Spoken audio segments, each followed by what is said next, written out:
Good morning student. আজকে তোমাদের আবার ফোর্থ সেমিস্টারের ক্লাস শুরু করছি। ফোর্থ সেমিস্টারের ক্লাস শুরু করার আগে পূর্বেই আমাদের মিটিং করা হয়েছে। কেন আমরা ফোর্থ সেমিস্টারের ক্লাস শুরু করছি? আমরা ফোর্থ সেমিস্টারের ক্লাস শুরু করছি এই কারণে যে আমাদের ইউনিভার্সিটি থেকে, তোমরা জানো, তোমাদের ইউনিভার্সিটি থেকে একটা নোটিফিকেশন করা হয়েছে যে থার্ড সেমিস্টারের স্টুডেন্টদেররা ফোর্থ সেমিস্টারের সিলেবাসটাকে এখন ফলো করবে, যেহেতু এখন স্কুল ইন্টার্নশিপের জন্য আমরা কোনো বিদ্যালয়গুলো পাবো না, এবং যেটা ফোর্থ সেমিস্টারের রয়েছে সেটাকে আমরা কি করব, থার্ড সেমিস্টারে যেমন করছি সেরকম থার্ড সেমিস্টারেরগুলোকে আমরা কি করব না, ফোর্থ সেমিস্টারে আমরা কিন্তু ক্লাসগুলো করতে পারবো। এইভাবে আমরা ক্লাসগুলো করব। আমি ক্লাস নিচ্ছি পরে এসে।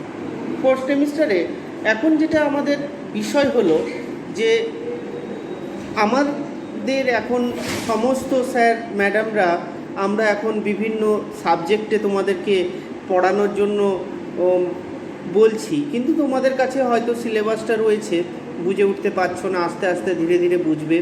আজকে যেটা প্রথম ইন্ট্রোডাকশানে আমি ক্লাস নেব, সেই ইন্ট্রোডাকশানে ক্লাসে আমি যে বিষয়টা আমাকে দেওয়া হয়েছে সেটা হচ্ছে 1.4.6 জেন্ডার, স্কুল অ্যান্ড সোসাইটি।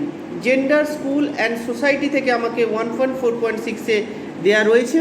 এই জেন্ডার, স্কুল, সোসাইটি, লিঙ্গ প্রসঙ্গে বিদ্যালয় ও সমাজ, যেটা বাংলা করলে, এখানে আমাদের বিষয়টি রয়েছে যে বিদ্যালয়ে লিঙ্গের ভূমিকা, সমাজে লিঙ্গের ভূমিকা, এর উপর অর্থাৎ পুরো যে 1.4.6 সমগ্র বিষয়টি রয়েছে কিন্তু আমাদের কি রয়েছে, জেন্ডার, স্কুল, জেন্ডার, সোসাইটি।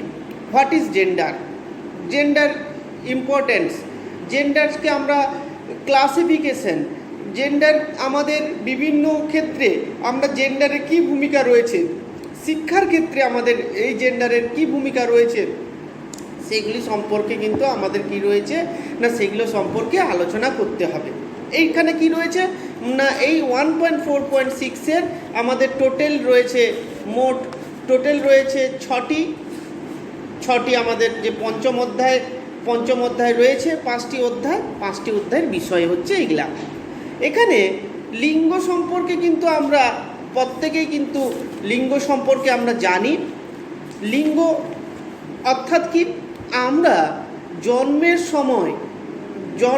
সময় অতীত থেকেই হয়ে এসছে কি না, আমাদের অভিভাবকরা, আমাদের আত্মীয় বন্ধুরা, ডাক্তার, নার্সরা, পরিবারের সদস্যরা কি করে না, সূচিত করা হয়, যে নির্ধারণ করা হয় একটি লিঙ্গের নিরিখে, তাকে আমরা কি বলছি না, মানব জাতিকে একটি সূচিত প্রতীক হিসাবে নির্ধারণ করা হয়, তাকে আমরা বলছি লিঙ্গ। জেন্ডার শব্দটি, ইংরেজির জেন্ডার শব্দটি আমরা কোথায় পেয়েছি? কে তার সেক্স, জেন্ডার অ্যান্ড সোসাইটিতে কি করেছেন না, জৈবিক ভিত্তিতে তিনি কি করছেন, লিঙ্গ ধারণাটা এখানে ব্যক্ত করেছেন। Gender is determined socially. It is the social meaning assigned to male and female. Each society emphasizes particular roles the each sex and should play. All there is wide latitude in acceptable behavior for each gender. অর্থাৎ লিঙ্গ নির্ধারিত হয়, আমরা জানি কার দ্বারা, সমাজ দ্বারা নির্ধারিত হয়। নারী পুরুষের এই সামাজিক অর্থ আমাদের কি করে না, সামাজিক অর্থ দ্বারা আমরা পরবর্তীকালে তাদেরকে আমরা কি করছি, তাদেরকে ব্যবহার করছি, এবং তারা পরবর্তীকালে কি করে না, ওই যে আমরা পরবর্তীকালে ব্যবহার করলাম এবং তার দ্বারাই কিন্তু তার সমস্ত সামাজিক ক্ষেত্র, সমস্ত রাজনৈতিক ক্ষেত্র, প্রাকৃতিক ক্ষেত্র, সমস্ত ক্ষেত্রে কিন্তু সেই একই রকম কর্মকাণ্ড। অর্থাৎ আমার মনে হয় আমরা যদি বলি যে gender can be define of the people, by the people, for the people, এটা মনে হয় কোথাও আমরা ভুল বলছি বলে আমার কোথাও হয় না।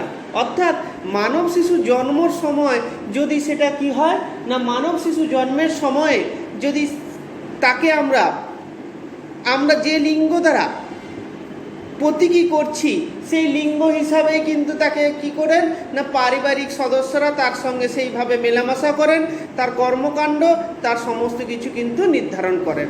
এই লিঙ্গটা নিয়েই কিন্তু আমরা কি করব না, আমরা পুরোপুরি আমাদের সিলেবাসের অন্তর্গত একটি কোর্স আমরা কিন্তু এটা পড়ছি 1.4.6-এ।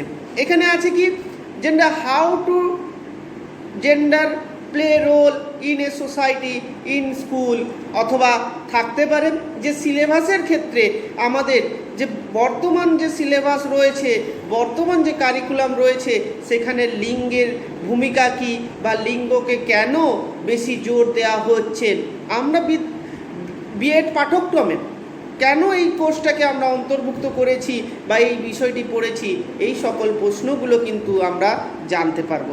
আমি আজকে ওভারঅল আলোচনাটা উপর একটু বেশি জোর দিচ্ছি। দ্বিতীয় যে চ্যাপ্টারটি রয়েছে আমাদের ক্ষেত্রে, এটা গেল প্রথম chapter.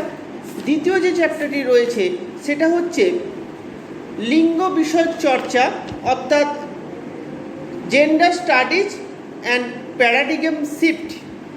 Gender studies and paradigm shift অর্থাৎ আমাদের এই লিঙ্গ বিষয়ের চর্চা কবে থেকে শুরু হয়েছে, সেই দৃষ্টিভঙ্গি, সেই পার্সপেক্টিভ নিয়ে সম্বন্ধে এই অধ্যায়টি চালু করা হয়েছে। লিঙ্গ সম্পর্কে বিভিন্ন মনীষীদের যে ভাবধারার পরিবর্তন, শিক্ষায় যে লিঙ্গের ভূমিকা, কিভাবে লিঙ্গ আগে অতীতকাল থেকে বর্তমান কাল পর্যন্ত শিক্ষায় লিঙ্গের ভূমিকা বা লিঙ্গকে শিক্ষায় অন্তর্ভুক্তিকরণের ভূমিকা ওলটপালট হিসাবেই কিন্তু প্রশ্নটা আসতে পারে।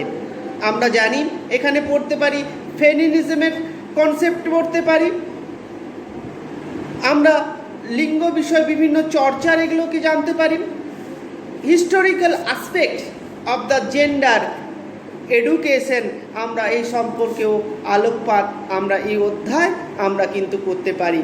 অর্থাৎ এখানে রামমোহন রায়ের থেকে আরম্ভ করে ঈশ্বরচন্দ্র বিদ্যাসাগর, আমরা রবীন্দ্রনাথ ঠাকুর, বেগম রোকেয়া, বিভিন্ন মনীষীদের লিঙ্গের যে লিঙ্গায়ন, লিঙ্গের ক্ষমতায়ন, বা আমরা বলতে পারি নারী শিক্ষার প্রসার, বা আমাদের এই যে শিক্ষায় লিঙ্গকে পরিপুষ্টভাবে আরও ফুটিয়ে তোলার, অত্যাধিকভাবে জোর দেওয়ার বিষয়গুলি আমরা এখানে আলোচনা করতে পারি।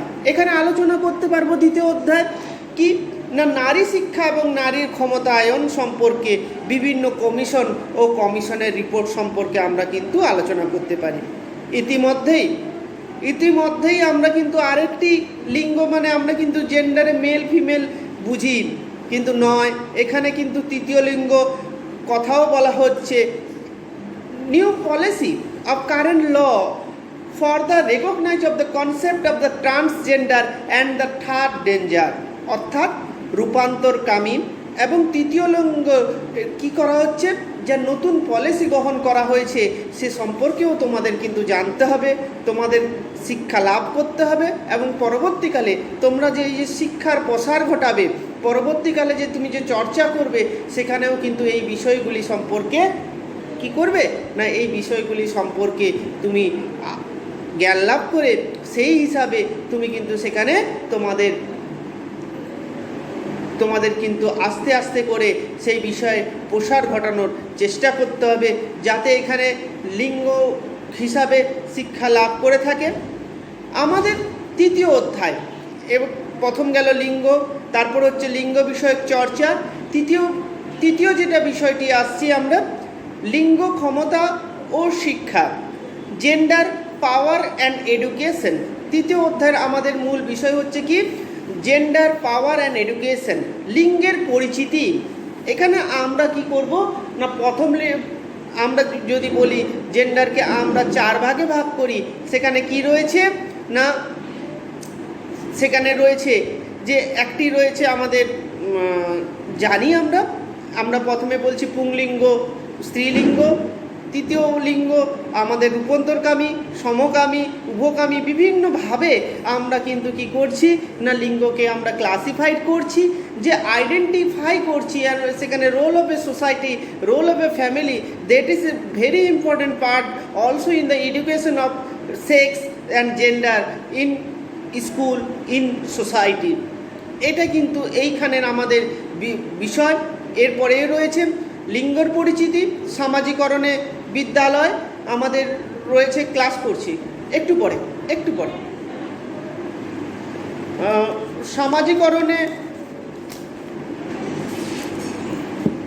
সামাজিকরণে ভূমিকা আমরা জানি যে সামাজিকরণে অন্যান্য প্রথাগত ও প্রথাহীন সংস্থা কিভাবে কাজ করে সেই বিষয়গুলিকে সম্পর্কে আমরা আলোচনা করব। লিঙ্গের বা সামাজিকরণে গণমাধ্যমের ভূমিকা, সামাজিকরণে রাষ্ট্রের ভূমিকা, সামাজিকরণে পেশাগত সংস্থার ভূমিকা, বিভিন্ন নারী শিক্ষার প্রসারের ক্ষেত্রে ভূমিকা, বিদ্যালয় বালিকা বিদ্যালয়ে শিক্ষার প্রবেশ ও নারীর ক্ষমতায়ন। এটা গেল তৃতীয় অধ্যায়। চতুর্থ অধ্যায় রয়েছে পাঠ্যক্রমে লিঙ্গের প্রসঙ্গ। সেখানে পাঠ্যক্রমে যে লিঙ্গের ভূমিকা রয়েছে, লিঙ্গ বিষয়ে আমরা কি পাঠ্যক্রম ও সমাজ, পাঠ্যক্রম ও লিঙ্গ, পাঠ্যক্রমে লিঙ্গ বিষয়ক প্রশ্নসমূহ, বিদ্যালয় শিক্ষা কমিশন স্বাধীনতার পরবর্তীকালে অর্থাৎ বিশ্ববিদ্যালয় কমিশন, কোঠারি কমিশন থেকে আরম্ভ করে বর্তমান আমরা যদি ধরি আধুনিক শিক্ষার নতুন এডুকেশন পলিসিটাও কিন্তু তোমরা এখানে যে লিঙ্গের ভূমিকা রয়েছে, যে লিঙ্গের গুরুত্ব রয়েছে, সে সম্পর্কে কিন্তু আমরা কি করতে পারি না সে সম্পর্কে দৃষ্টিভঙ্গি এবং প্রসার, জাতীয় পাঠ্যক্রমে আমাদের লিঙ্গের ভূমিকা সে সম্পর্কে আপনাকে কিন্তু আলোচনা করতে হবে। পাঠ্যক্রমে যে লিঙ্গের বিষয় ভূমিকাগুলি রয়েছে সেগুলি নির্ধারণের ক্ষেত্রে একটু ক্লাস করছি। পাঠ্যক্রমে যে লিঙ্গের ভূমিকাগুলি রয়েছে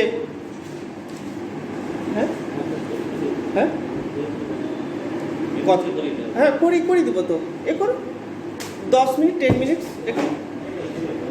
পাঠ্যক্রমে যে লিঙ্গের ভূমিকা রয়েছে সেই লিঙ্গের ভূমিকা সম্পর্কেও কিন্তু আমরা কি করতে পারি না সেই সম্পর্কেগুলোকে আমরা আলোচনা করতে পারি, এবং সেই আলোচনার পূর্বক্রমে আমরা যে শিক্ষা লাভ করব, যে জ্ঞান লাভ করব, পরবর্তীকালে শিক্ষা চর্চার ক্ষেত্রে কিন্তু আমাদের সেইগুলোকে মাথায় রাখতে হবে।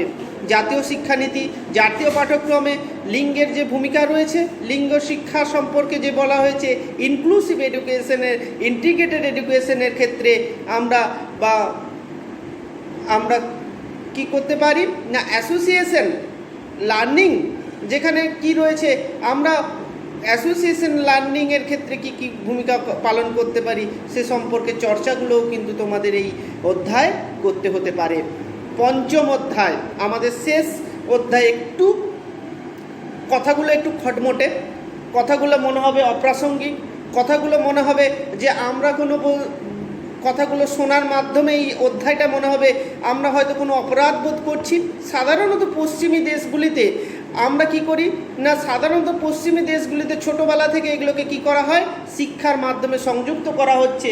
বর্তমানকালে আমাদের দেশেও সপ্তম অষ্টম শ্রেণী থেকে বিশেষ শিক্ষা হিসাবে প্রসার লাভ ঘটানোর চেষ্টা করা হচ্ছে এই লিঙ্গ এডুকেশনকে, কিন্তু বর্তমানে আমরা শিক্ষিত নয়, তাই আমাদেরকে শিক্ষা লাভ করার জন্য জাতীয় পাঠ্যক্রমে জাতীয় শিক্ষা স্তরের যে নীতি গ্রহণ করা হয়েছে সেখানে বিএড এবং ডিএলএডে এই সকলগুলোকে কি করা হচ্ছে না এই সকল লিঙ্গ বিষয় যে সমস্ত শব্দগুলি, যে সমস্ত আলোচনাগুলি, এগুলোকে আমাদের জ্ঞান লাভের প্রসার ঘটানোর জন্য চেষ্টা করা হচ্ছে।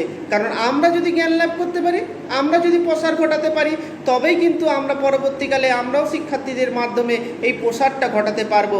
এই অধ্যায়ের যে শব্দগুলো রয়েছে সঙ্গে সঙ্গেই কিন্তু আমাদের বলার সঙ্গে সঙ্গে একটা ভুরু কুঁচকানো, একটা মনে দুশ্চিন্তা, সংকোচবোধ, এই শব্দগুলো চয়ন করব কিনা, এই শব্দগুলো সম্পর্কে আলোচনা করব কিনা। ক্লাসে অনেক স্যার ম্যাডামরা রয়েছেন যারা কি করবেন না এই বিষয়গুলিকে আলোচনা এড়িয়ে যাবেন, এইগুলো ক্লাসে এড়িয়ে যাবার কোনো প্রশ্ন নেই। এইগুলোর মাধ্যমেই আমাদের কি করতে হবে, ধীরে ধীরে শিক্ষার প্রসার ঘটার চেষ্টা করতে হবে। আমি বলি লিঙ্গ, লিঙ্গের ভূমিকা, লিঙ্গ যৌনতা, যৌন নির্যাতন, অপব্যবহার।